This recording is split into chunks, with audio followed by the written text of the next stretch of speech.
Let's gather around while myself, Andrea, and my team, Heather, Uday, Lila, and Essie, can tell you the story of the great streaming wars. Once upon a time, there was a great giant named Netflix. Their claim to the throne came during the dark days of the cable revolution, where subjects became fed up with traditional television providers and sought out a cheaper, more accessible alternative. For years, Netflix provided their subjects with premium content and their own original, high-quality series and Academy Award-winning movies. Netflix ruled the streaming kingdom with an iron fist, and while others such as Hulu attempted to claim power, ultimately anyone who tried to challenge their reign was crushed. Netflix seemed to have an impenetrable hold on the kingdom, until one day a new hero came to town. Disney, while being arguably the most successful titan in the neighboring entertainment kingdom, had not yet conquered the land of streaming services. After seeing how subjects were craving a new approach to streaming, Disney decided to challenge Netflix, and so began a long-fought duel for the crown. The great Disney had attempted to venture into the land of streaming a few times before, actually joining together with their fiercest enemy under the Great Red Banner, Netflix. Together they created several Marvel original series from 2015 to 2019. However, with the dawn of Disney Plus, Disney's new streaming service, upon the horizon, Netflix viciously executed all 6 of these shows, beginning an unceremonious end to Disney's first foray into the streaming kingdom. Disney was ready to go to war with the announcement of their own service. And despite their defeat in this first battle, they had a secret weapon which they knew Netflix could not defend against. Disney could offer a platform based on nostalgia, where people could relive all the magical moments from their childhood. Establishing control over streaming could also give them prestigious, award-winning projects. With this, Disney had the opportunity to develop new content based on their franchises and cater to existing fan bases. The options were as limitless as a child's imagination. Sequels to the beloved Disney princess or Pixar movies could be created. Star Wars fans from all generations could be brought into the streaming kingdom with new content, and Marvel fans would no longer have to settle for just 3 movies a year, but could also get invested into 6 or more new series per year. The biggest obstacle the kingdom faced was the immense cost of launching a streaming service. Operating losses would peak at $8.8 billion from 2020 to 2022, while the service wouldn't reach profitability until 2024, 5 years after launch. In 2020, Disney aimed to spend $1 billion creating original content and estimated operating costs at just under another billion. Spending on original content would increase to $2.5 billion by 2024. Furthermore, Disney invested $2.6 billion in acquiring the technology needed for a streaming service, while also spending another $71.3 billion on the assets of 20th Century Fox to bolster their library. These assets gave Disney new franchises like Alien and Avatar, as well as giving Marvel back their most popular characters, the X-Men and Fantastic Four. The service was aggressively priced at $6.99 per month, much lower than Netflix's most popular $12.99 plan. Disney Plus would be ad-free, unlike Hulu, and CEO Bob Iger projected 60 to 90 million subscribers across the globe by 2024. However, the high cost of Disney Plus original series certainly increased startup costs. Each episode of the 12 Marvel series in development cost up to $25 million each, making them the most expensive TV shows in history, with a single season costing Disney as much as $250 million. Even with 90 million subscribers by 2024, Disney Plus would only be making $630 million annually, while spending $2.5 billion on original content alone, not even factoring in operating expenses. Disney's conundrum could only be solved through 2 paths.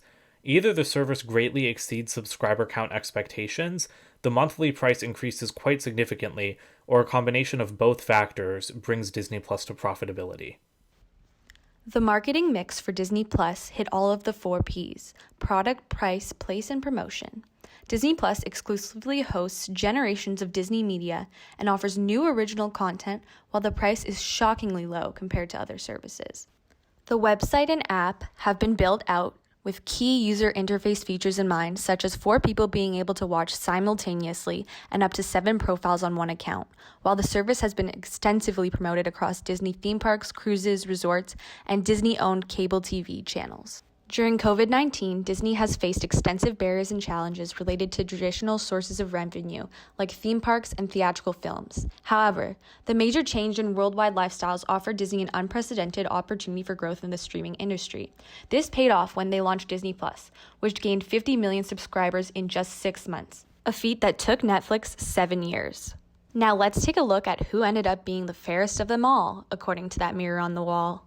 Nielsen's top streaming movies of 2020 chart revealed that Disney Plus ruled the kingdom with the most viewed movies, beating out Netflix. On the other hand, the very first live-action Star Wars TV show, The Mandalorian, was the only Disney series that was able to compete with Netflix's content in the most-watched original series of the year chart. This gives us valuable information on what differentiates the streaming habits of their respective target demographics.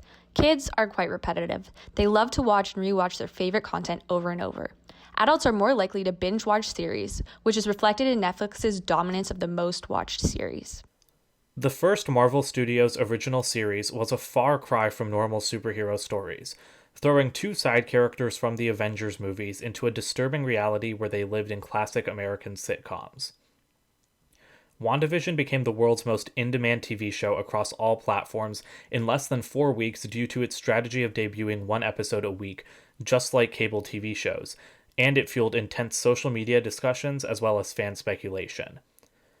This resulted in popularity building up gradually over time as more of the mystery was peeled back, and the series brought great attention to Disney Plus due to its unconventional nature. After The Mandalorian's Emmy wins in technical categories, WandaVision stars Elizabeth Olsen and Kathryn Hahn are already favorites for winning acting Emmys later this year, which would give Disney Plus the prestige it seeks in spades. Although Disney has a smaller amount of breakout original hits compared to its biggest rivals like Netflix or Hulu, keeping ties to Star Wars and Marvel allowed Disney Plus to surge past the 100 million subscribers in a short time. Being aware of how loyal its fans are, Disney released The Falcon and the Winter Soldier 2 weeks after WandaVision's series final, leading to it breaking the record for the largest Disney Plus premiere to date. A mere 8 days after its debut, The Falcon and the Winter Soldier became the most in-demand series in the world, with 90.1 times more demand than the average TV show, continuing the domination of Disney Plus for the foreseeable future.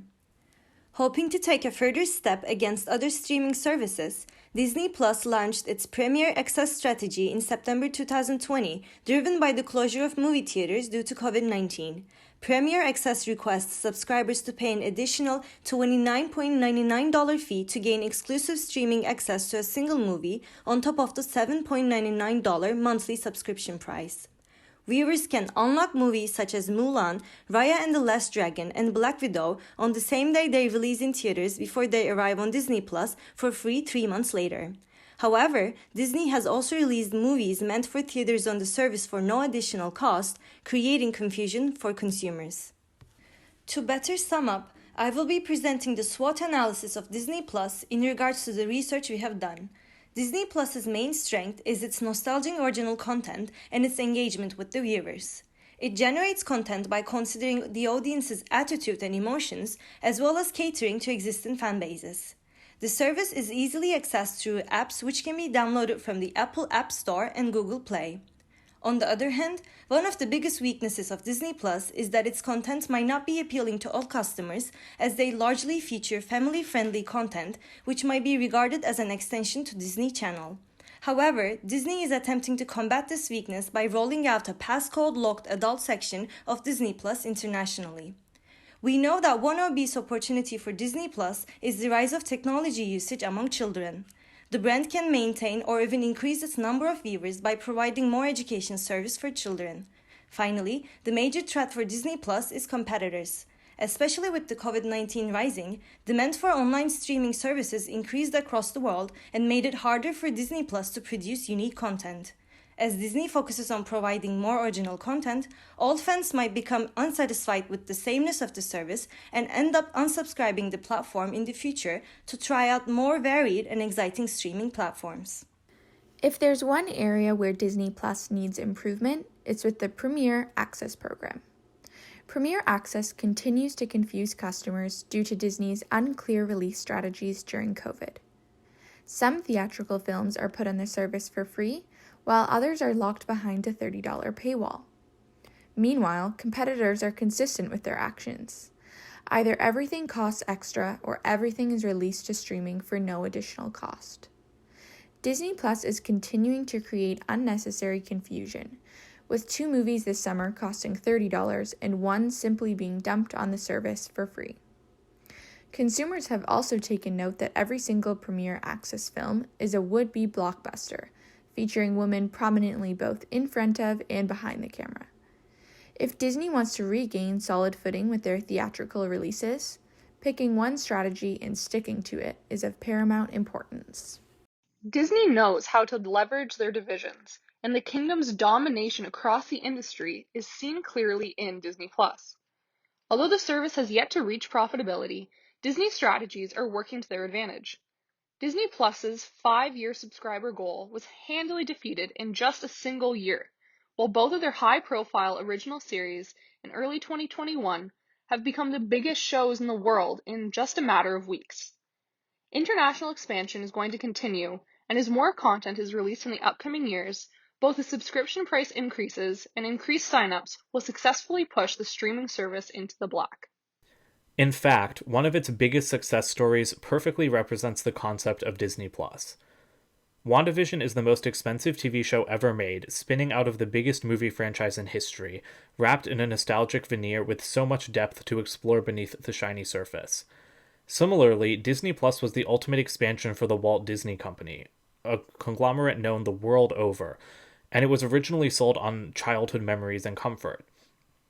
However, a year and a half after its launch, the streaming service has become synonymous with crowd-pleasing and thought-provoking original productions, the likes of which have never graced consumer screens before. While Netflix may still reign supreme today, its hold on the crown is growing shakier as Disney marches closer to the castle, and from the looks of it, this is one battle that Disney Plus will surely win.